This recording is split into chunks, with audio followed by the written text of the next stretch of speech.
चला तर आज जाऊया रानमेवा गोळा करण्यासाठी जंगलामध्ये. तर आपण पोहोचलेलो आहोत आणि इकडे फक्त आपल्याला झाडं सुद्धा सापडलेली आहेत आणि जास्त नाही आहेत, पण थोडे थोडे आहेत, जेणेकरून आपली भाजी होणार आहे. तर हे फूल बघून बऱ्याच जणांना लक्षात आलं असेल की हे कसलं झाड आहे.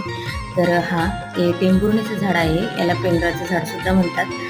तर याच्या कळ्यांची आणि फुलांची सुद्धा भाजी केली जाते. तर चला आपण सुरुवात करूया मस्त कळ्या तोडायला. आणि इकडे बघते आपल्याला थोडी भेटलेली सुद्धा आहे. तर एवढी भाजी आपल्याला सापडलेली आहे, जी आपण मस्त आता कापून घेणार आहोत आणि स्वच्छ पाण्याने धुवून घेणार आहोत. तर अशा प्रकारे आत्या, आई आणि मी साफ करायला लागलेलो आहोत. तर चला आता आईने भाजी सुद्धा घालायला लावलेली आहे.